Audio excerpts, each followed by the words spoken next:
Gente, no vídeo de hoje, dois temas. Em primeiro lugar, vamos continuar analisando algumas novidades ou a comprovação ou não de fatos que incriminem Jair Bolsonaro e seus ex-ministros, ex-correligionários de governo, no sentido de uma eventual tentativa de golpe de Estado. Parece que as denúncias estão fazendo água. E depois, ao final do nosso vídeo, vou analisar muito rapidamente mais uma queda do setor de serviços aqui no Brasil, de dezembro de 2023 frente a dezembro de 2022. Meu nome é Eduardo Starosta e esse é o canal Fora de Curva. Bom, gente, vamos voltar um pouquinho no tempo. Lá no final dos anos 70, início dos 80, quando entrei na universidade, pela influência do meu entorno, comecei a me interessar profundamente, ou profundamente na minha visão da época, por política. O que tínhamos naquele momento? O presidente da República era o general João Batista Figueiredo, a economia do nosso país ela estava começando a sofrer de hiperinflação e um grave, mas gravíssimo distanciamento tecnológico de competitividade em relação aos outros países do mundo em função do protecionismo, mas a principal tecla que nós, juventude da época, batíamos era a falta de liberdade. E há quem diga que isso não existia. Existia sim.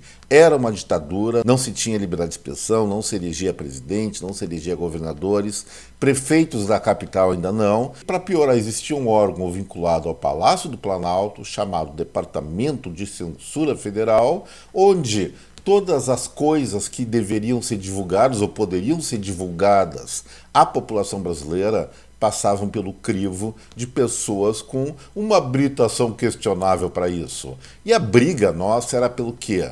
Essencialmente, liberdade, fim da censura, eleições diretas. Tem coisa mais bonita, tem coisa mais moralmente correta do que isso? Bom, eu sinto um certo orgulho de ter militado naquele momento e relembrando quem é que militava nas causas em favor de maior liberdade de expressão, maior liberdade de política naquele período histórico. O que hoje nós conhecemos como esquerda. A formação do Partido dos Trabalhadores e outras agremiações políticas que surgiram na época foram pautadas exatamente pela reação a esse período mais autocrático, mais ditatorial, que deixou de presente para o Brasil um país empobrecido, um país com inflação elevadíssima, depois aumentou ainda mais, é verdade, mas que não cumpriu os objetivos da ordem e o progresso. Muito antes, pelo contrário, a administração pública era baseada numa senhora bagunça, numa grande burocracia que não resolvia nada, apenas criava mais problemas para o cidadão. Então, o primeiro passo para arrumar a casa seria o restabelecimento da democracia, muito brilhantemente articulada por pessoas como Pedro Simon, Ulisses Guimarães, Tancredo Neves e outros. Fernando Henrique Cardoso, podemos colocar nesse escopo também. Dante de Oliveira, que fez a famosa emenda para eleições diretas para presidente, que acabou sendo derrubada pelo próprio Congresso Nacional. Enfim, foi um momento de transição do Brasil, de um regime autoritário para alguma coisa com mais liberdade, naquele momento com todo o apoio dos partidos identificados com a esquerda. E o que está acontecendo agora, gente? Foi conquistada essa liberdade. O que estão fazendo com ela? O que ocorreu ontem, agora que as coisas estão se elucidando mais, foi simplesmente um ataque à própria democracia. Vamos pegar de novo os principais pontos que ocasionaram toda aquela ação da Polícia Federal por ordem do juiz ou do ministro Alexandre de Moraes do Supremo Tribunal Federal e ver qual o resultante que deu. Dois pontos eram fundamentais. Primeiro, a existência de um vídeo que provava que Jair Bolsonaro e seus principais aliados estavam planejando um golpe. O próprio Supremo Tribunal Federal, a pedido aqui do Fora de Curva ou de outros entes, liberou esse vídeo. Eu me dei o trabalho de ouvir parte dele, o áudio está muito ruim, mas existem alguns destaques que pautaram, como eu falei, a ação da Polícia Federal. Em primeiro lugar, tem aquela acusação que o general Heleno falou em virar a mesa da eleição, infiltrar a BIM nas campanhas de 2022. Mas olha o que ele disse, palavras do general Heleno. 2 pontos para tocar aqui, presidente. Primeiro, o problema da inteligência. Eu já conversei ontem com o Vitor Firismino Carneiro, novo diretor da BIM. Nós vamos montar um esquema para acompanhar o que os dois lados vão fazer, declara Heleno. Ele não está falando de intervenção, ele está falando de usar a Agência Brasileira de Inteligência simplesmente para monitorar, pelo menos isso que parece, simplesmente monitorar a temperatura e o andar das campanhas eleitorais. Tem alguma coisa de legítimo isso? Poderia ser até para preservar a segurança ou investigar alguma ilegalidade. E ele fala nessa reunião, investigar os dois lados, está sendo imparcial. Mesmo assim, o então presidente da República, Jair Bolsonaro, falou, não, isso não se discute agora, pode se gerar boatos, então vamos conversar particularmente. Não achei nada de errado, até poderia ter alguma coisa errada no particularmente, mas esse particularmente nós não temos provas. E depois, as acusações que pesam sobre Jair Bolsonaro. O que ele disse que irritou ou que baseou essa peça maluca de intervenção ou de investigação? Ele comentou, segundo a imprensa sem provas, que haveria um acordo secreto do Tribunal Superior Eleitoral que estaria passando por cima da Constituição. Gente, isso não era novidade para ninguém, estava acontecendo mesmo. Vamos lembrar o grande número de censuras que ocorreram às peças publicitárias da campanha de Jair Bolsonaro, falando mal de Lula, é verdade. Mas, por outro lado, a oposição ao ex-presidente, quando fazia uma peça ridicularizando ou inventando algum factoide sobre Bolsonaro, isso não era censurado. E aí Bolsonaro coloca muito claro, na visão dele, a suspeição sobre os ministros do Supremo, tanto do Tribunal Superior Eleitoral como do Supremo Tribunal Federal. Aí eu vou mostrar para vocês, gente, algumas coisas, algumas pérolas que mostram que o ex-presidente, pelo menos em parte, tinha razão no que falava. Começando pela última, do próprio ministro Alexandre de Moraes, ele proibiu, entre ontem e hoje, eu acho que foi ontem, que os advogados ligados ao grupo de Bolsonaro defendendo seus clientes investigados conversem entre si. Pode isso? A OAB foi muito clara que não. Gente, como é que Alexandre de Moraes, que não é ingênuo, não é nada ingênuo em termos jurídicos, segundo algumas pessoas me comentaram, alguns constitucionalistas, ele é um dos melhores nessa área, um dos que mais conhece direito constitucional no Brasil, faz uma coisa dessas.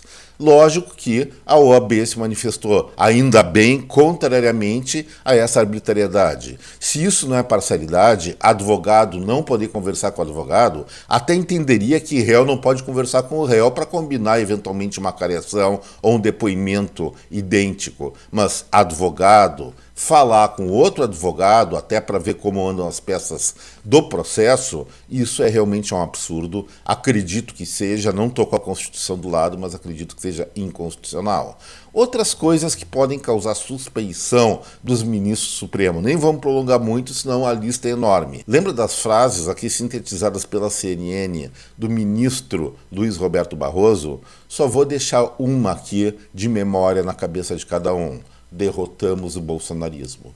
Como é que um tribunal pode derrotar uma posição política? Isso é certo, isso é errado? É lógico que numa democracia é um verdadeiro absurdo. Então, se Jair Bolsonaro falou sem provas que o Supremo Tribunal Federal e o Tribunal Superior Eleitoral são parciais, existem sim muitas provas que confirmam o que ele está falando. Pessoal, por enquanto, pelo menos nada de consistente, nada de realmente verídico ou comprovadamente verídico e condenável foi extraído dessa investigação que fez tanto auê no dia de ontem aqui no Brasil. Isso mostra, a meu ver, mostra que existe sim uma tentativa de calar a boca de um dos lados do escopo político. Se na época da ditadura, lá no final dos anos 70 e início dos 80, e eu fui muito ativo no combate a isso, existia a restrição à liberdade de opinião, à liberdade de organização e reunião, agora está começando a acontecer de novo, só que não do lado da direita reprimindo a esquerda, e sim da esquerda querendo reprimir a direita.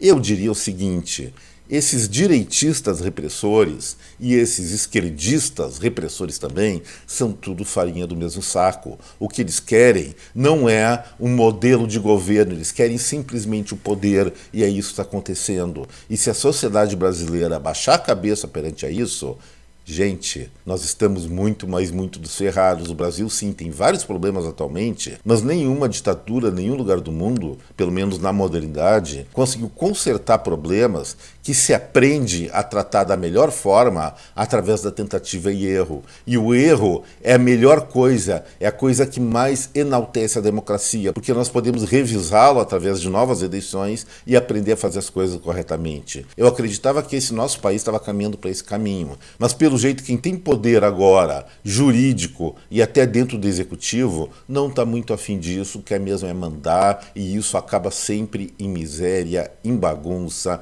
em corrupção e outras coisas que nem cabe mais falar aqui. E agora vamos para o segundo assunto de hoje do Fora de Curva, mas antes disso não esqueça do like, do compartilhamento e da inscrição no canal para quem não é inscrito.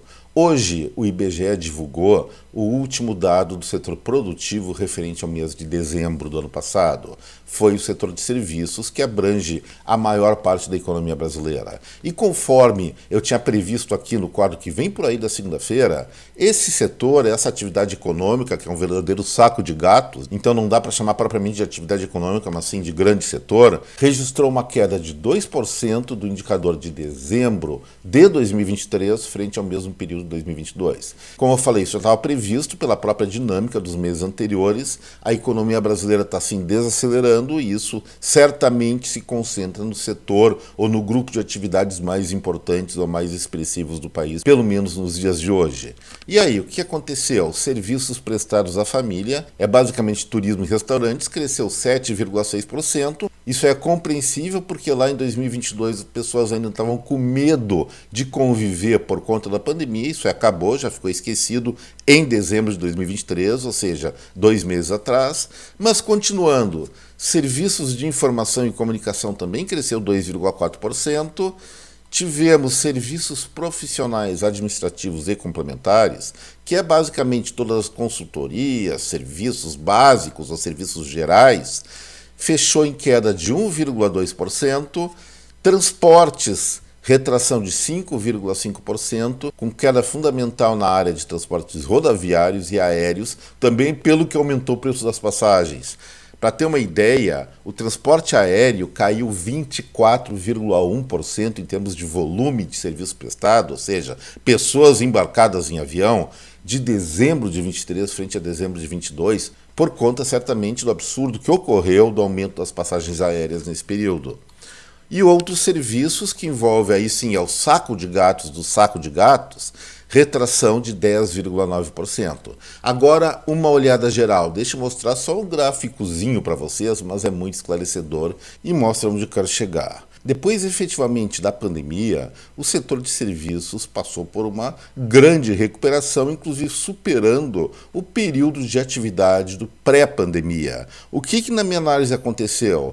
Em primeiro lugar, nós tivemos novas atividades do setor de serviço nesse momento que se consolidaram, por exemplo, para dar suporte ao trabalho à distância, mas essencialmente as pessoas que ficaram tanto presas em casas se sentiram evidentemente com saudades de uma vida mais intensa, de mais diversão, de conviver mais com as pessoas. E isso aí certamente foi um dos fatores que impulsionou o crescimento de serviços entre maio de 2021 até agosto de 2023. Foram mais de 2 anos incessantes de crescimento do setor, sempre na comparação do mês frente ao mesmo mês do ano anterior. O que aconteceu em setembro, um pouquinho antes? Nós começamos a verificar, e isso apontava no fora de curva, a desaceleração do desempenho setorial. E aí, setembro teve uma queda de 1,11% e de lá para cá predominantemente retrações. Nós temos uma pequena recuperação em novembro de 0,44%,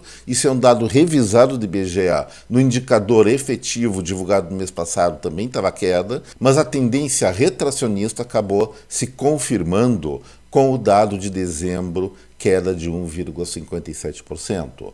E isso aí, gente, significa uma coisa, relembrando, é o grupo de atividades econômicas que mais gera emprego, mais gera valor aqui no Brasil, e isso em queda, em retração, significa problemas no nosso país, especialmente nessa virada de 2023 para 2024. Dentro desse escopo, os cenários agora para esse ano não são os mais alvissareiros, os mais agradáveis que eu gostaria de estar divulgando aqui, mas trata-se da realidade confirmada das antecipações que nós fizemos e Não tem muito mais a dizer. Os próximos meses deverão continuar sendo difíceis, a não ser que haja uma mudança muito radical nas políticas públicas, especialmente no sentido de dar mais confiança para esses empreendedores, especialmente os pequenos empreendedores, com relação ao dinheirinho que eles investem para o futuro. Gente, o que eu tinha para falar hoje era isso. Espero que vocês tenham gostado dos assuntos tratados. Se gostaram, não esqueçam do like, do compartilhamento na inscrição no canal. Já que é sexta-feira, eu deixo aqui meus votos de excelente final de semana para cada um, mas lembrando que amanhã é sábado, teremos resumão semanal.